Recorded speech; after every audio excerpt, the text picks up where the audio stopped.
जिनको हम defective cocoons बोलते हैं, उनको हमने यूटिलाइज़ करके एक बेस्ट तरीके से उनको आर्ट की फॉर्म में सामने लाया और उनका जो प्राइस था वो एकदम से अपग्रेड कर गया, एनहांस हो गया। सर, मेरा नाम डॉक्टर रूबिया बुखारी है। मैं as incharge department of sericulture यहाँ पे काम कर रही हूँ। जो पुंछ की एक अपनी क्वालिटी है कि हमारे यहाँ पे जो सिल्क है वो दुनिया का सबसे बेहतरीन सिल्क यहाँ पे पैदा होता है।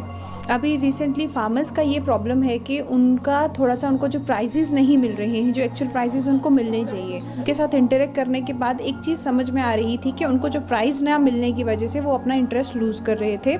और इस तरीके का एक एक्टिविटी के एक इनिशिएटिव मैंने ढूंढा जो कि उन कोकून्स को मैंने यूज़ करके प्रोड्यूस करके जिनको हम डिफेक्टिव कोकून्स बोलते हैं, उनको हमने यूटिलाइज़ करके एक बेस्ट तरीके से उनको आर्ट की फॉर्म में सामने लाया और उनका जो प्राइस था वो एकदम से अपग्रेड कर गया, एनहांस हो गया। तो अगर आप देखेंगे अभी एक क्राफ्ट की कीमत जो है लगभग 15 से 2000 के बीच में हमें इस पुंछ जैसे रीजन डिस्ट्रिक्ट में मिल रही है। और अगर यही क्राफ्ट हम किसी अर्बन एरियाज़ में बेच रहे हैं, जैसे जम्मू वाली सिटीज़ हो गई या दिल्ली में अगर हम भेज रहे हैं, तो वही प्राइस का जो रेट है हमें कम से कम 5000 की रेंज में हमें मिल रहा है। तब भी आपका इतना इनपुट लगा के अगर आप एक अच्छा सा डेकोरेटिव पीस बना सकते हैं।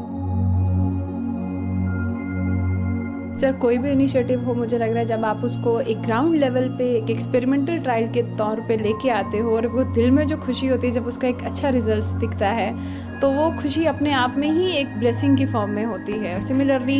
इस आइडिया से एक सेरिकल्चर को जो लोग नहीं करना चाहते थे, जो लोगों का इंटरेस्ट नहीं था इसमें, या जो स्टूडेंट्स आगे डिग्री करके, जो हम यहाँ पे मास्टर्स इन सेरिकल्चर डिग्री करवा रहे हैं स्टूडेंट्स को सेरिकल्चर में, और जैसे ही वो डिग्री करके यहाँ से जाते थे और उनको एक अलग एक फोबिया हो जाता था कि हमें सेरिकल्चर नहीं करना है क्योंकि हम गलत फील्ड में आगे हैं, तो उनको किस तरीके से एक इंडिपेंडेंट बनना है इस क्राफ्ट के माध्यम से, उनको किस तरीके से अपना लिविंग स्टैंडर्ड हाई करना है, अपनी एक्स्ट्रा इनकम्स को जनरेट करना है वो हो। और प्लस इसके बीच में जो हमारे प्रधानमंत्री, ऑनरेबल प्रधानमंत्री हैं, उनका एक आइडिया था कि लोकल्स फॉर वोकल्स पे काम किया जाए। वो चीज़ों को जो इंडिजीनियस हमारे यहाँ पे जो चीज़ें होती हैं उनका प्रॉपर तरीके से यूज़ किया जाए और उनको अपनी ही लोकल कम्युनिटीज़ के बीच में उनको बेचा जाए, सो दैट हमारे यहाँ पे जो चीज़ें हैं उनके दाम बढ़ सके और हमें बाहर से जो चीज़ें हम खरीदते हैं उनका थोड़ा रेट कहीं पे हल्का सा जो एक बेयर एक्सपेंसेस हमारा जा रहा था वो कम हो।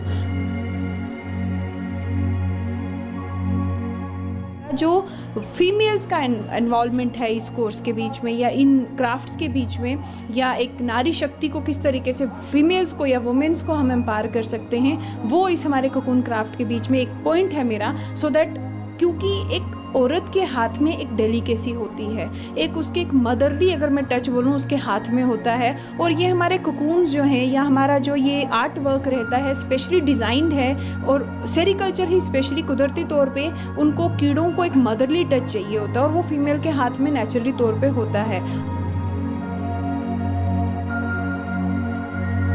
अच्छा लगता है एक सर्व करना अपनी कम्युनिटी के, अपने लोगों के बीच में रह के। आप अपने लोगों के बीच में रह के सर्व करते हो और उनको एक फ्रूटफुल रिजल्ट्स, एक रिवोल्यूशंस लाते हुए देखना चाहते हो और लाते हो, मुझे लग रहा है एक बेस्ट फीलिंग होती है। और ये कोकून को जिस तरीके से सिल्क इंडस्ट्री हमारे यहाँ पे कहीं ना कहीं डिसअपेयर या वैनिश हो रही है, एक नया रिवाइटलाइजेशन मुझे लग रहा है कि मैं लाना चाहूँगी और मैं ला सकती हूँ। एक उम्मीद है खुद पे।